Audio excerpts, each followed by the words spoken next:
Hola, ¿cómo han estado? En este primer video, este primer módulo de semiología cardiovascular, vamos a hablar sobre las generalidades de la auscultación cardíaca. Espero que les guste mucho. Es un video realmente muy corto, pero muy concreto sobre lo que hay que saber. Entonces, esta es la tabla de contenido. Vamos a hablar sobre generalidades del estetoscopio, después sobre las teorías sobre el origen de los ruidos y soplos cardíacos y finalmente algo sobre los sonidos cardíacos, muy sumeramente, porque en otros videos que vamos a subir posteriormente, vamos a hablar más detenidamente acerca de los sonidos cardíacos, todo lo que tiene que ver con el primer y segundo ruido cardíaco, los clics sistólicos, los chasquidos de apertura, el golpe de tumor, el tercer ruido fisiológico y patológico, el cuarto ruido, etcétera, etcétera. Vamos a hablar mucho más detenidamente acerca de toda esta parte de semiología cardiovascular en lo que es la auscultación cardíaca, que es sumamente importante en nuestra práctica clínica. Entonces, empezando con el estetoscopio, vamos a ver que algo de historia es inventado en 1819 por el médico francés René Laennec. Antiguamente se utilizaba que los médicos acercaban el oído hacia el tórax o el pecho del paciente para poder determinar ya lo que está pasando en el corazón, en otros órganos, alteraciones, ruidos distorsionados, etcétera. Y actualmente, pues ya se tiene el estetoscopio que va a ser utilizado para oír los sonidos del cuerpo humano, todo lo que son los soplos cardíacos, la tensión arterial que utilizamos mucho en la práctica clínica, los ruidos respiratorios, intestinales, peristálticos, abdominales y fístulas arteriovenosas. Aquí es una imagen de lo que les hablaba antiguamente, pues los médicos antes de tener el estetoscopio pues utilizaban pues acercar el oído al pecho o al tórax del paciente para mirar qué alteración o qué estaba pasando en ese momento. Obviamente pues la sensibilidad y esto pues será mucho más diferente a la que tenemos ahorita con el estetoscopio. Y en esta otra imagen, pues quiero hablarles sobre generalidades acerca del estetoscopio. Va a estar constituido por uno o dos tubos de goma o de polivinilo de 30 a 35 centímetros de largo. Va a tener unas olivas que van a adaptarse al oído suavemente, haciendo un sello perfecto para no oír ruidos del ambiente. Esto es muy importante. Y en la parte distal vamos a terminar con una parte que va a tener una campana, que es esta parte chiquitica, y un diafragma que va a ser la parte más grande.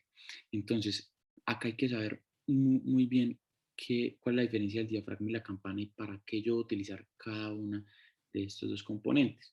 Porque uno casi siempre está en la clínica y uno dice, bueno, yo siempre la voy a utilizar el diafragma, pero pues la campana será solo en pacientes pediátricos o que uno a veces no tiene muy en cuenta eso. Entonces, para que lo tengan en cuenta, la membrana del diafragma me va a transmitir los sonidos de una tonalidad relativamente alta. Este debe ponerse con presión y de hecho hay libros de simbología que dicen que debe hacer el sello literalmente en el tórax que se vea, y tiene la ventaja de tomar frecuencias más altas, como son los soplos sistólicos, pansistólicos, la estenosis de insuficiencia aórtica, los clics y chasquidos, el desdoblamiento del segundo ruido. Y la campana, por otro lado, me va a transmitir los sonidos con tonalidad más baja, como son los galopes y los retumbos. Entonces, esto me va a servir para mejor localización, como es más pequeña, y se va a aplicar en el tórax sin hacer presión. Y de esta manera voy a captar los ruidos y los soplos de baja frecuencia, como son el tercero, cuarto ruido y los retumbos diastólicos. Entonces, hablando sobre las teorías sobre el origen de los ruidos y soplos cardíacos, vamos a ver que los sonidos cardíacos me van a representar o más bien van a ser producidos por las vibraciones de las estructuras cardíacas. ¿Qué estructuras cardíacas? Pues el músculo, el aparato subvalvular, las valvas, las válvulas, los músculos papilares. Y igualmente también me va a hablar sobre los movimientos de la sangre dentro del corazón o de los grandes vasos. La mayoría de los soplos van a estar en unas frecuencias de 50 y 500 Hz, y no hay que olvidar que van a haber unas barreras que me van a poder atenuar los ruidos de los soplos, como es el exceso de tejido adiposo, el tejido muscular o el parénquima pulmonar, o los ruidos que tenemos en el hospital de los monitores, pacientes, enfermeras, médicos que están caminando, hablando muy cercanamente, que normalmente van a estar entre 60 a 75 decibeles. Los sonidos cardíacos hay que tener en cuenta que eso es muy importante. Los focos de auscultación no son áreas referenciales, o sea, no son estrictamente delimitadas a una válvula. Un ejemplo de esto es el clic aórtico. El clic aórtico se puede oír desde el área mitral y el soplo de insuficiencia mitral puede oírse en el foco tricuspidio. Entonces, esto es importante que uno no es que ponga el fonendo en el foco aórtico y ya después lo ponga en el mitral y no voy a escuchar nada de lo que esté pasando en la válvula aórtica, ¿no? Porque pues los sonidos se irradian, como ya sabemos. El sonido del S1 pues tiene dos hipótesis. El primero es que va a corresponder al cierre de las válvulas mitrales y tricuspidias y se relaciona también la otra hipótesis al movimiento y aceleración de la sangre en la sístole temprana al variar las presiones y la eyección de la sangre dentro del arco aórtico.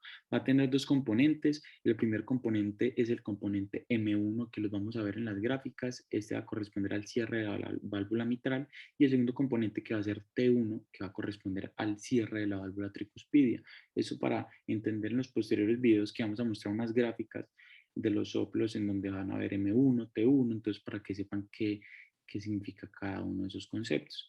La intensidad es un concepto también muy importante como el timbre igualmente. Entonces, la intensidad va a estar relacionada con la amplitud de las ondas del sonido y el timbre del sonido cardíaco va a referirse a la frecuencia de la onda, o sea, al número de oscilaciones por minuto. La mayoría de los sonidos cardíacos son de baja frecuencia, menos de 150 Hz, y los ruidos de baja frecuencia son de timbre bajo, contrario a los sonidos de alta frecuencia que van a ser de timbre alto. Entonces, el rango de los sonidos cardíacos van a estar entre 30 a 80 Hz y el rango óptimo de la agudeza auditiva humana va a estar entre 1000 a 2000 Hz, más alto que el rango de la mayoría de los sonidos cardíacos, y saber que el oído humano va a ser capaz de detectar vibraciones de sonido entre 16.000 y 18.000 Hz. Eso es como información, pues como más para conocimiento general. Y van a haber unos eventos de muy baja frecuencia, menor a 25 Hz, que van a ser inaudibles por el oído humano, pero pueden ser palpables y esto nos va a hablar sobre todo el S3 y el S4 que aunque no los podamos oír, pueden ser palpables. El S3 y el S4, ya para hablar más que todo en cómo se originan, van a ser producidos por grandes cantidades de sangre moviéndose a baja velocidad en cámaras que están en baja presión con gradientes mínimos o hasta ningún tipo de gradiente y presiones bajas en ambas cámaras. Cuando un ruido o un soplo se producen entre cámaras que están a baja presión, el ruido o el soplo es de baja tonalidad. Entonces este es el mejor ejemplo para hablarles del S3, el S4 y el retumbo diastólico. Entre más rápidas las velocidades y más gradiente entre las cámaras, va a ser más intenso el ruido o el soplo y va a tener frecuencias más altas. En los humanos las frecuencias más altas, o sea, las que son de 500 a 1000 Hz aproximadamente, son las que mejor se oyen al ser más intensos. Entonces, esto fue el video de hoy, realmente muy corto, muy general, pero es importante para hacer una introducción a lo que les hablaba al principio, que vamos a hablar sobre toda la semiología cardiovascular en este primer módulo, que es la auscultación cardíaca, todo lo que es el primer, segundo ruido, tercer ruido, cuarto ruido, ruidos patológicos, y poder el día de mañana uno poder ir a auscultar a un paciente y entender mucho mejor esto, porque realmente la auscultación es algo de mucha práctica y de ir a ver a un paciente. Espero que les haya gustado mucho este primer video. Quiero que estén igual atentos a los posteriores que vamos a ir subiendo. Muchas gracias, que tengan muy buen día.